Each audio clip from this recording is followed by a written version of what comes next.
नमस्कार दोस्तों, आपका बहुत बहुत स्वागत है मैथमेटिक्स बाय ट्रिक्स गुरु के चैनल पर। आज हम 10th स्टैंडर्ड के टॉपिक के बारे में बात करने जा रहे हैं, जिसका नाम है ट्रायंगल। हिंदी में वैसे इसको त्रिभुज कहा जाता है। वैसे अगर देखा जाए तो ट्रायंगल्स क्या होते हैं, त्रिभुज क्या होते हैं। त्रिभुज जो है एक समतल पर उकेरी हुई या बनाई हुई आकृतियां होती हैं। वैसे जनरली अपन बोलते हैं कि ये प्लेन फिगर्स भी कहलाते हैं।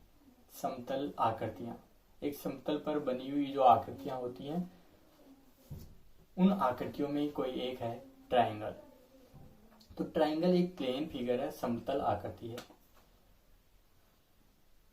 अब समतल आकृतियों में बहुत है, जिसमें से एक ट्रायंगल है। उस ट्रायंगल में क्या होता है, इसकी कंडीशंस होती हैं कि इसमें 3 साइड्स होती हैं। ट्रायंगल मतलब कहना चाहें तो अपन ये भी कह सकते हैं कि जिस भी फिगर में 3 साइड्स हों, जिस भी प्लेन फिगर में 3 साइड्स हों और वो क्लोज फिगर हो, बंद आकृति हो, तो उसको त्रिभुज ही कहा जाएगा।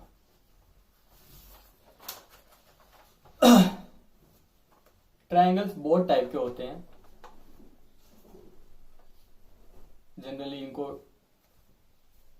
2 टाइप्स में डिवाइड किया गया है। फर्स्ट जो है वो है on the basis of sides and second one is on the basis of angles. On the basis of side मतलब साइड्स पे डिपेंड होने के बाद कितनी आकृतियां होती हैं, या ये कहा भी जा सकता है कि साइड्स के अकॉर्डिंग कितनी आकृतियां होती हैं। तो साइड्स के अकॉर्डिंग बात की जाए तो जो त्रिभुज होते हैं वो 3 टाइप्स के होते हैं। फर्स्ट जो है वो इक्विलेटरल ट्रायंगल होता है। इक्विलेटरल मतलब ऑल साइड्स इक्वल, और जिस ट्रायंगल की ऑल साइड्स इक्वल होती हैं वही इक्विलेटरल ट्रायंगल होता है, जिसको हिंदी में कहा जा सकता है समबाहु त्रिभुज। समबाहु त्रिभुज जिसकी सारी भुजाएं बराबर हों, बाहु मतलब भुजा, एजेस जिसको इंग्लिश में बोल सकते हैं। तो on the basis of triangle first type था इक्विलेटरल ट्रायंगल। सेकंड जो टाइप है वो है आइसोसेल ट्रायंगल।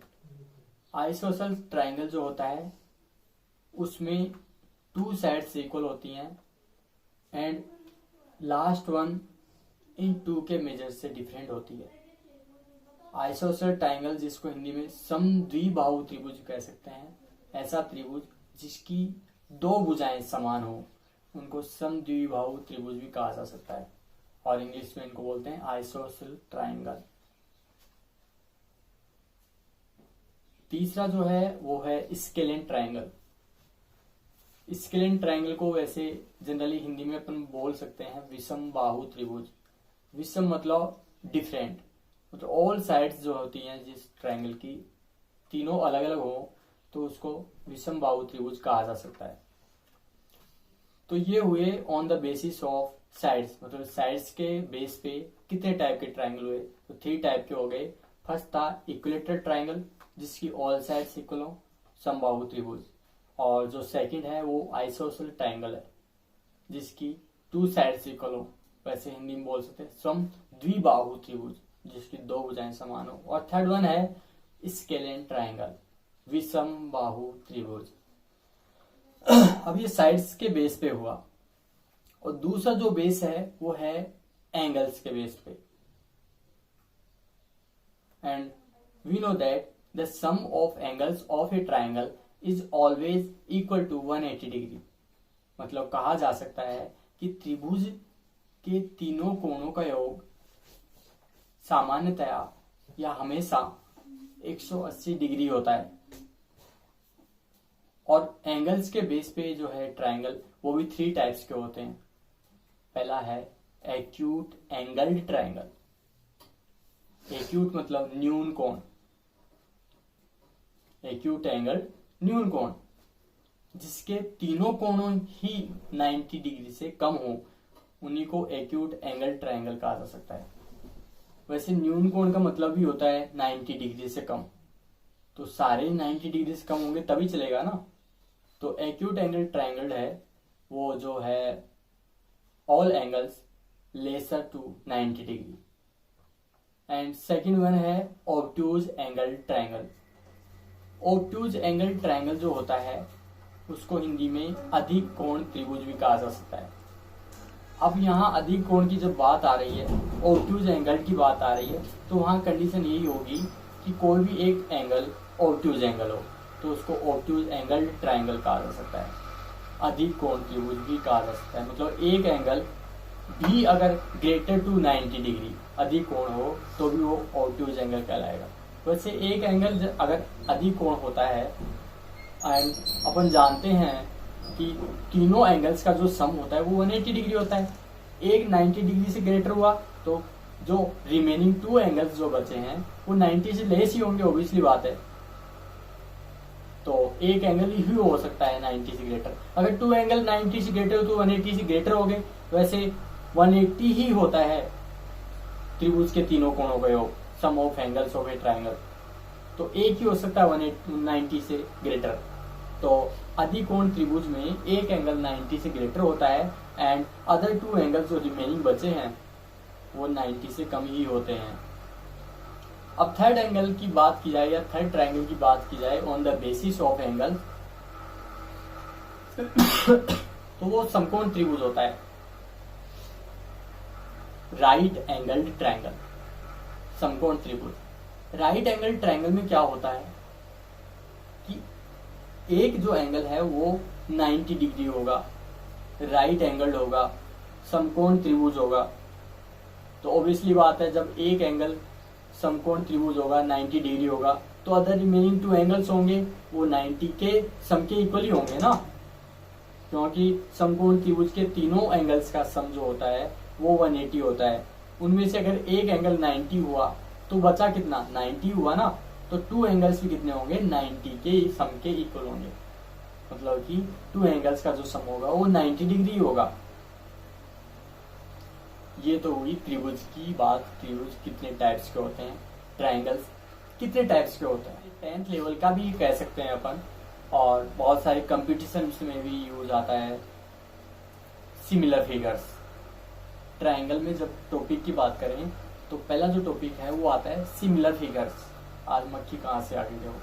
तो सिमिलर फिगर्स जो होते हैं उसका मतलब होता है समरूप आकृतियां या समरूप आंकड़े। सिमिलर फिगर्स का मतलब हुआ तो इफ समरूप त्रिभुज समरूप आकृतियों की बात करें तो इसका मतलब ये हुआ कि जो भी आकृतियां होंगी जिनकी अपन कंपैरिजन करेंगे, तुलना करेंगे, वो समरूप जब ही होंगे जब उन आकृतियों की शेप होती है, शेप वो समरूप हो, एक जैसा दिखने में हो,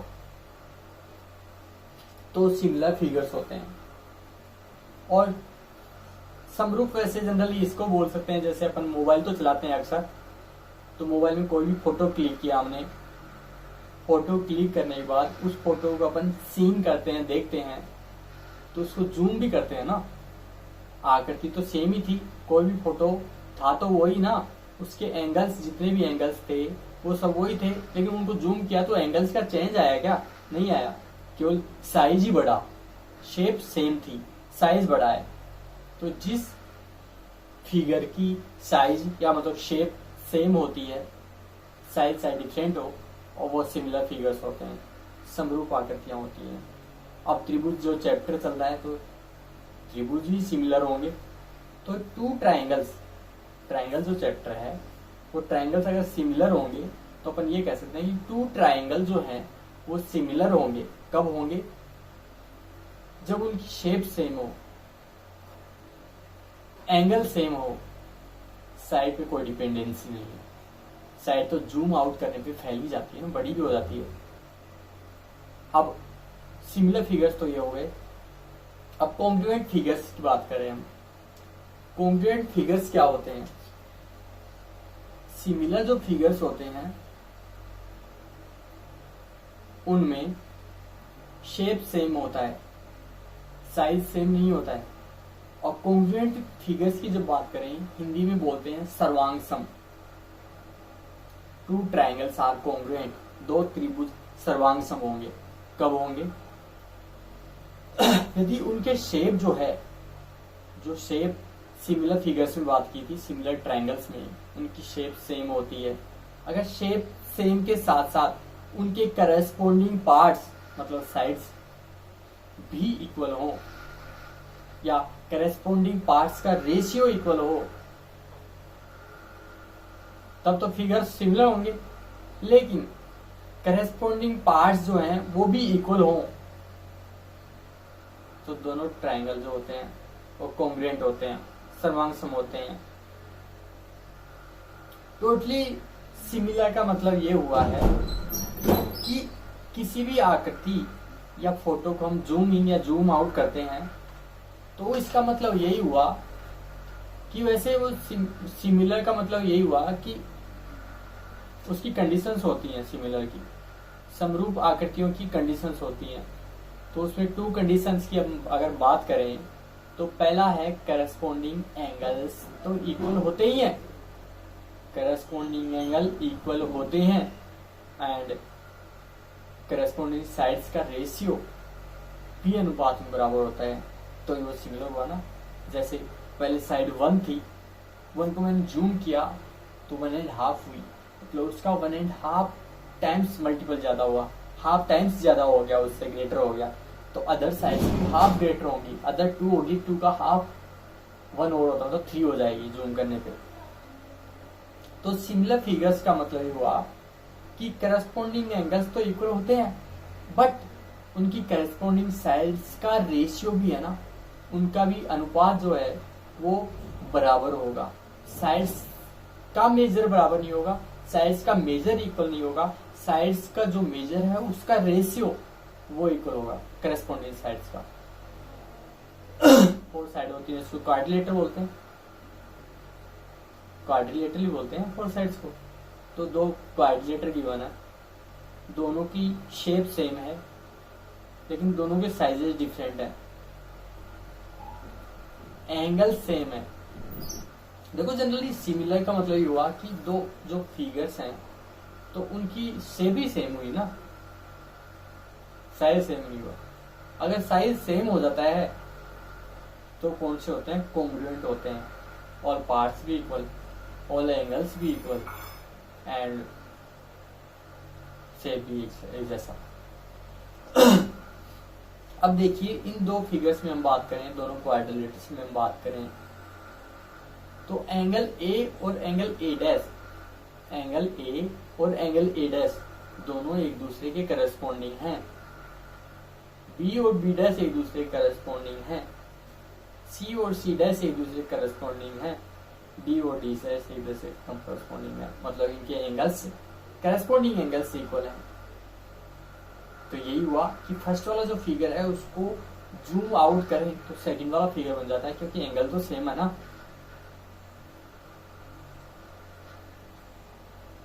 लेकिन इनके जो साइड है, जैसे ए बी 1.5 सेंटीमीटर थी, उसको जूम किया 2 गुना तो 1.5 का 2 टाइम्स 3 सेंटीमीटर हो गया।